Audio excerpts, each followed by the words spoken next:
Well, welcome, ladies and gentlemen, to yet another trailer analysis breakdown. This is not going to be a complete breakdown, but that's because there's not as much to pull from this. And of course, we're looking at Oblivion. No. Not Elder Scrolls Oblivion. Oblivion, the Tom Cruise film that's coming out next year, actually coming out this April. More specifically, April 12th, 2013. So we got a couple months out. Now, first things first, I got to point out, a lot of people are going, oh my god, a completely original movie. Yes, it is something, is that it's not based on a pre-existing film or video game franchise, but Oblivion actually is based on a graphic novel. So, be warned, if you're afraid of finding spoilers, there is a graphic novel out there that is based on. It's probably going to follow the same plot. It's hard to tell, actually,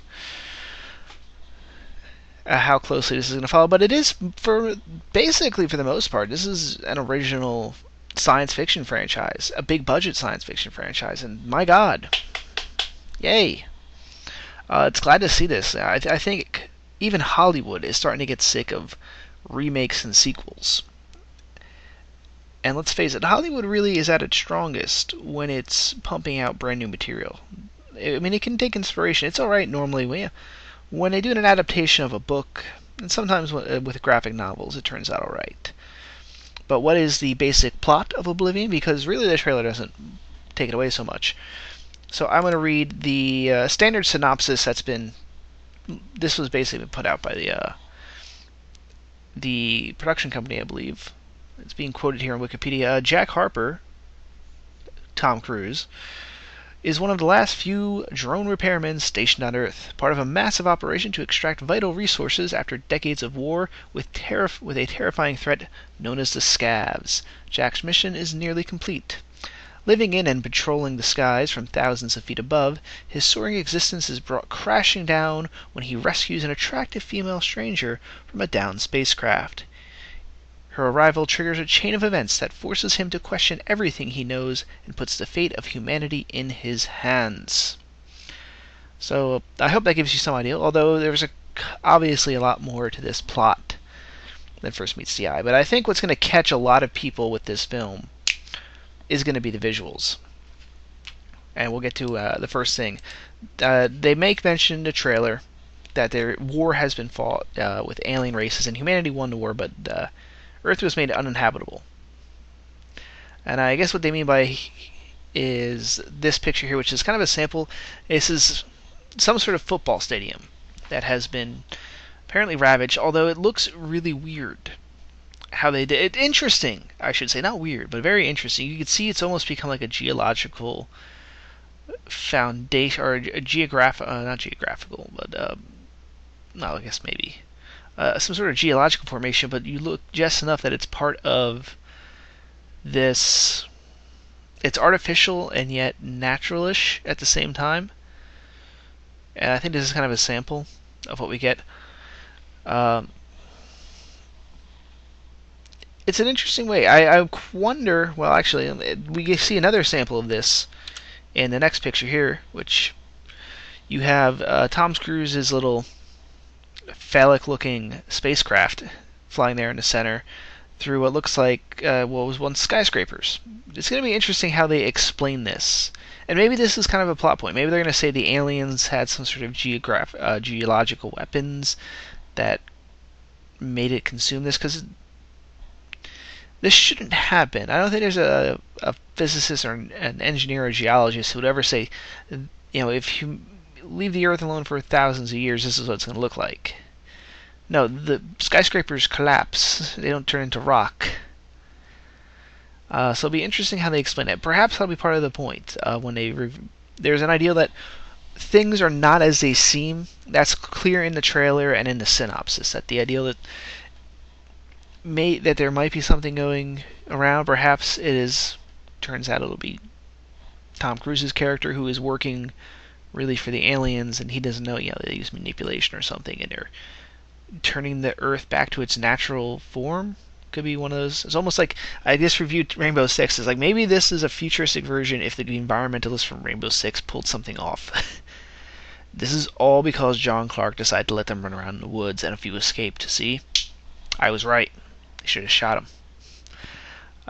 But it's interesting. It adds for at least a unique looking a visual. It's a unique looking visual.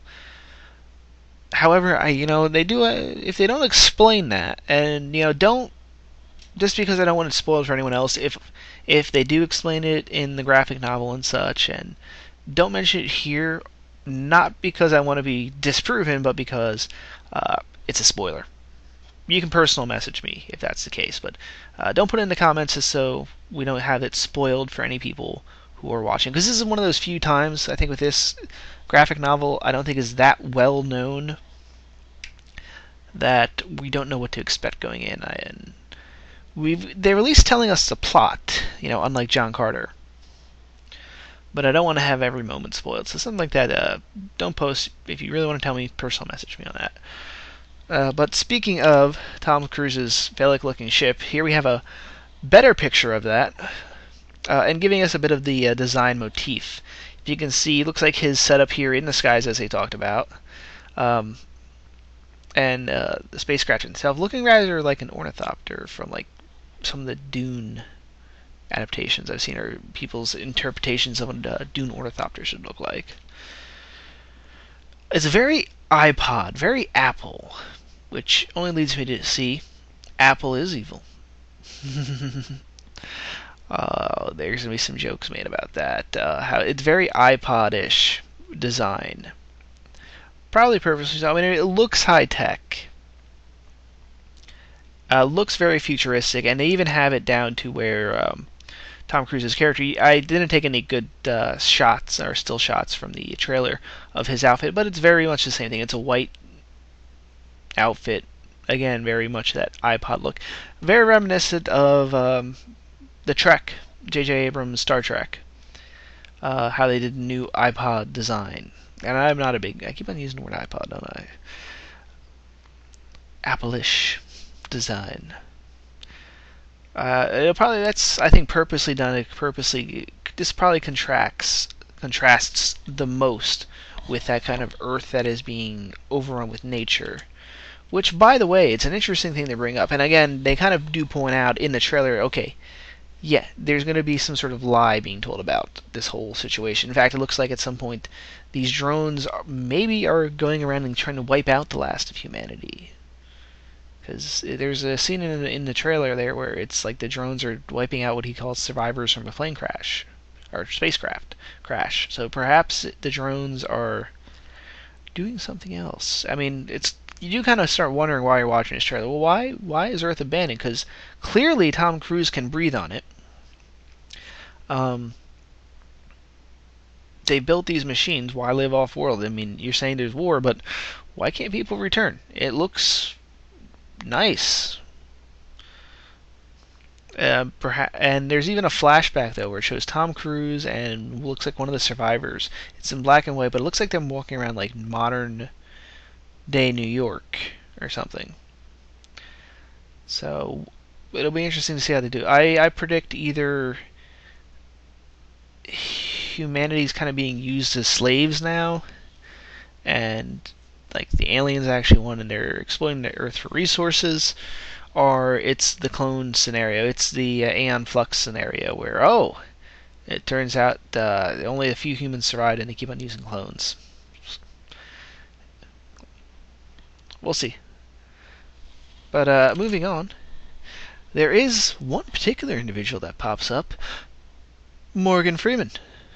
It's always great to see Morgan Freeman in here, and of course he's being very Morgan Freeman-y in this. He's smoking a cigar, he's got this outfit. Apparently at some scene, Tom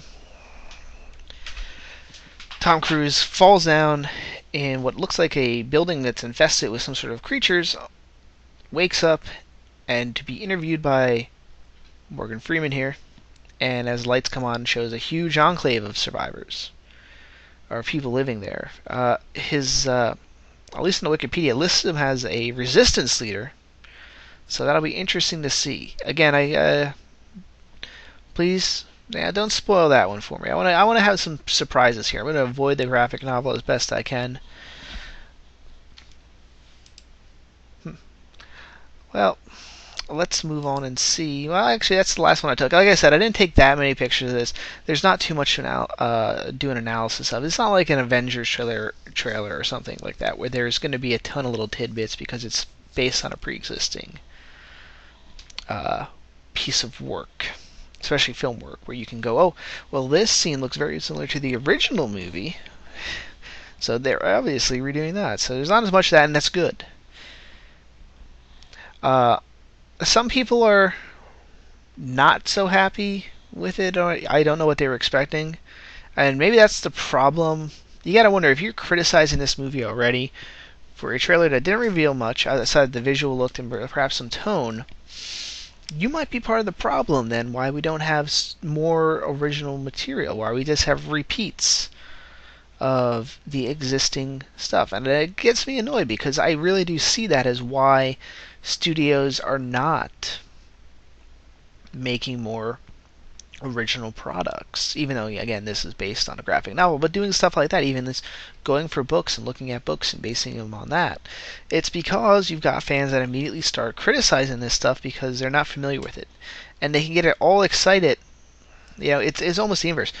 They get all excited about the remakes, and after they release, they do nothing but complain about how crappy they are, and here, when it's original, they go, well, that looks kind of stupid. And then when later it comes out, they'll go, well, I mean, that movie was great when it came out, but nobody saw it. I was like, you're the asshole that didn't see it. I'm excited for this. This looks good. April, I plan on checking this out. And I suggest you to as well. This is more of a teaser. Perhaps we'll get more in-depth trailer later on. But it's good. I like it. And check it out. That's it for now. Signing off.